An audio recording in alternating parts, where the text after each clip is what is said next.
So, Shannon, please give LeBron a letter grade for his performance last night. Be objective here. Skip, I gave him a B+. I would have gave him an A had they won the ball game, but I thought he had it going. Did a great job of getting inside out, laying the ball up. He was attacking the rim, had some nice mid-range shots to turn around from the lane, from the baseline. The three ball got going a little late, but I liked the way he tried to get guys involved. Skip, I thought he played as well. There's not a whole lot else he could do. He shot 66% from the floor, and it still wasn't enough. But I think what's happening is that some of his role players, KCP, because he's struggling offensively, it's affecting his defense. Wesley Matthews has been basically a bust with the exception of that one game against Milwaukee, Skip, where I think he hit 7 threes. I don't know if he's had more than 1 3 in a game in the last 20, 25 ball games. With that being said, the Lakers going to have to make a decision. They are unwilling to guard the three-point line, Skip. And you can't keep losing. You can't be minus 12. You can't be minus 15, minus 20 from the three-point line and expect to win ball games. You can't trade threes for twos. That's 1 point every time, and then because the Lakers shot the ball good from the floor, Skip, they were over 50% from the floor. But when you allow a team to shoot 55% from the three, and the volume of threes in which they made, you're probably going to lose the game, even if you get a great performance from LeBron. And that's what happened last night.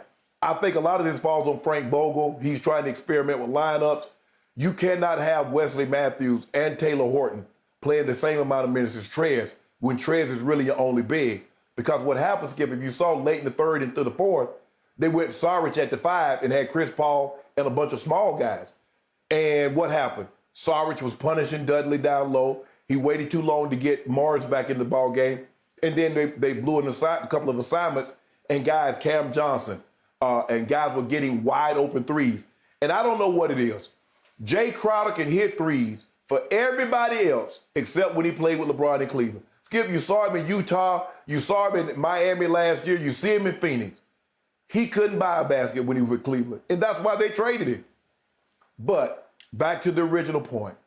I gave LeBron a B+ to play without Gasol, to play without Kuz.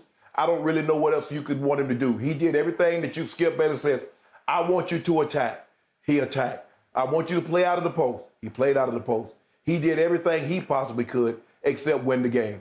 I gave him a B+, but the Lakers are going to have to get some better shooting and some better defending on the perimeter. Okay, first point of order and contention here is I thought the Lakers were the #1 team in the NBA in defensive efficiency. Now you're telling me they can't guard the three-point line? I don't get it. Skip, you see it. You saw last night, and you saw nights before that, and you saw the night before that. You see them. Teams hitting 20. What did Utah? How many threes did Utah hit? Well, they How do many that. did Phoenix hit last night? Yep. Okay. So, but you got to guard the three. So you have now acknowledged they're an overrated defensive team at #1 in defensive efficiency, and I do agree with that. Now, back to Jenny's question, what letter grade does LeBron deserve for his effort last night? I'm going to be nice to him. I'm going to give him a D, as in disappointing, because I was so disappointed in LeBron James last night, especially after the 7-10 mark of the third quarter. What happened at that point? If we could see this, we could see what happened. LeBron drove. Ayton fouled him. I thought Ayton did foul him, if we could see this. And it led to an ejection of Devin Booker. Here we go. And we got Devin Booker. And he said one thing to one ref. He bounced the ball to the other ref and said something else. And that was the end. It was bang, bang, Tex. And the best player on a Phoenix Suns team that you have not had great respect for was gone with 7:10 left in the third quarter.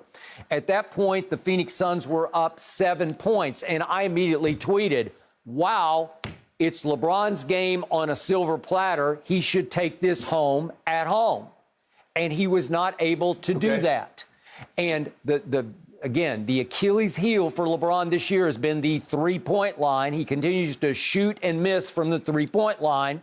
And all the way down to the 4-minute mark of the fourth quarter, LeBron was 0 from 3. He was 0 for 4 at that point. And finally, when they were basically hopelessly out of the game, if we could see what started happening, LeBron started hitting threes when the game was virtually decided.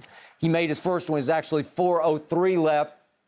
He finally makes this one. That cut the lead to 10. Then at the 2:53 mark left in the game, he makes his second three, and that cut it all the way down to 11, the lead of the Phoenix Suns. 2:06 left, he makes his third three, and that cut the lead down to 8. Here we go. That's 8. And ironically, he actually has one with 1:33 left. That could have cut it. That was the that we're seeing the review. This is the one that could have cut the lead down to 5 and at least made it sort of semi-interesting over the last 1:33. And he missed it. So the one that really mattered, he missed. But here's what happened. It was the classic empty. No, I'm going. It's my turn. Sorry. This is the classic, just all-time LeBron empty calorie game because he scores 9 quick points in a 2-minute stretch from 4 minutes left down to 2 minutes left by hitting 3 inconsequential three-point shots that pad his totals from 29 points all the way up to 38. And it sounds like, wow, Bron got 38 last night. Well, did they matter? No, they didn't matter because Devin Booker was out of the game and he couldn't seize control of the game, take it over from a team that didn't even make the playoffs last year and say, not in my house. He played 38 minutes. He played all the way down the stretch to the end of the game, and they lost by 10 at home to a team that virtually for the last quarter and a half did not have Devin Booker. Well, that's a big old D as in disappointing for LeBron James. But hold on. So what are we going to do? Excuse me. What are we going to do about them guarding the three? So that's LeBron. So LeBron got to guard. Not only must, not only must LeBron score all the points, but he must guard all 5 players. Because Jay Crowder, what did he do in the third and fourth quarter making threes? What about Saric? What about Cam Johnson? What about Chris Paul? So what are we going to do about that? See, when everything, all you do is that when they win, you talk about this guy bailed him out, KCP and all this. But when they lose, he get all the blame, but you don't give him any of the credit because you always say, oh, this guy bailed him out, that guy bailed him out. But when they lose, you don't say other guys did not perform well. You say this is all LeBron. Okay, so even though you take away those 9 points that he got in the fourth quarter with those 3, 29 points isn't good. So that was a bad game. No, even though he's looking at the percentage in which he shot. He keeps jacking up threes, and he was 0 for 4 at that point, and they're just costly possessions in a close game. I think he's a lousy three-point shooter. He's a career 34% three-point shooter. I told you he would fall back to the mean, and it's a mean 34%, and that's where he's about to fall. He's at 35% now after all that hullabaloo about how he perfected the three-point shot. He was 42% from 3. Baloney. He's not good enough to do that, but he's figured out if I can make some threes, it's easier, quicker path to catch Kareem Abdul-Jabbar for the all-time leading scorer. Well, that's hurting the team's ability to win home games, and they're losing way too many home games without Anthony Davis. Skip, it doesn't skip. Home, road, it doesn't matter. A loss is a loss. And I'm looking at it. LeBron was the only guy that was plus of guys that played at least 20 minutes. He was one of the few guys that had a plus rating. Look at minus 16 for Marc, minus 15 for Trez, minus 11 for KCP, minus 11 for Schroeder. Skip, you watching KCP. KCP is struggling with his shot. And the shots that he's shooting are not even close to going in from 3. And Wesley Matthews, those shots are not even close from going in from the 3. But that's LeBron's fault. LeBron throws a perfect pass, hits him right in the pocket. KCP is missing layups, point-blank layups. And it's hurting his defense because KCP is a better defender than what he's put on tape and what he's put in the game over the last month of the season. But because he's struggling, and you see him every time, what's he doing? He's chirping with the officials. He's getting these hard fouls, and they ended up calling a flagrant on him last night. I didn't think it was a flagrant. Thought it was a just hard, common foul. But Skip, to say LeBron deserved a D, if you want to say, you know what, he lost.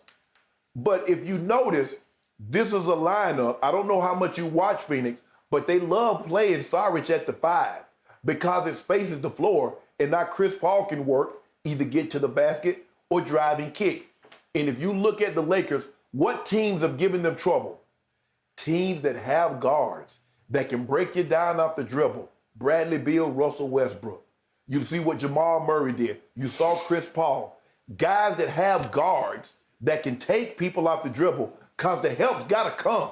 And when the help comes, kick to the corner, uncontested three, bam. And that's what we'll see happening. So guys are going to have to do a better job of locking in, doing their responsibility, keeping the ball in front of them, and not having to rely so much on help. As to your point about how much I watch Phoenix, I will bet you I've watched them a lot more than you have because I like them a lot more than you like them. And I know all about Dario Saric because he is a basketball player. All he does is make good, sound basketball plays and shots. And he was great on the Sixers. He was a great complimentary player. And he really helps the Suns team. And you have to acknowledge him. You have to honor him from the three-point line. And it looked like LeBron had him. I never can tell who LeBron actually is guarding because he roams so much. But a number of those times, LeBron, who is still rated number one in defensive win shares, looked like he wasn't getting to the three-point line, which brings me to my final point here. I'm only reacting with my grade to what you told me yesterday. You told me yesterday LeBron is still the leading MVP frontrunner. That's what you told me yesterday. And that he is still the best player on the planet. So I've got to grade him on a little higher, more severe curve than I would Dennis Schroeder, as we call him, Kyrie Schroeder. That's what you call him. He was there last night. He was okay. You don't grade Kevin. You don't grade Kevin. You don't grade Kevin Durant on a high curve. Yeah, you don't grade Kevin Durant on a high curve when they lose. No, you don't. No, you don't. No, you don't. No, you talk about Kyrie and how Kyrie is interrupting the chemistry. You do not grade you do not grade other great players. But I did see my best big man last night. I saw what Jokic did. And hell, for a stretch there in the game last night, I thought Saric was Jokic. The way he was housing, because what did they do, Skip? They found a mismatch with Dudley. And bless Dudley hard, he does try. He gives you everything he got. But what he had last night was not enough to slow down Saric. And they got bucket after bucket or foul after foul. And then Frank Vogel finally realized, okay, I've seen enough. Let me get Keith Morris back in the ballgame. But it was too late then, Skip. And also another thing, Skip, I'm surprised LeBron didn't start the fourth. Because you knowing that he's not going to play tonight, I would have said, hey, empty the tank. Empty the tank right here, bro. You off until the All-Star game. Give me everything you got. Well, he still scored 38. I'm sorry, he scored 38 points in 38 minutes, right? He played 38 minutes. I don't know if you want him to play 40 minutes. I wanted to play 42 because he might have got 46 and we might have would have won. Really? You lost by 10. Shannon. Thank you for watching. You can subscribe here to get the latest from the show, and be sure to check out more of the best clips from Undisputed, or go watch a few other segments from our other shows on FS1.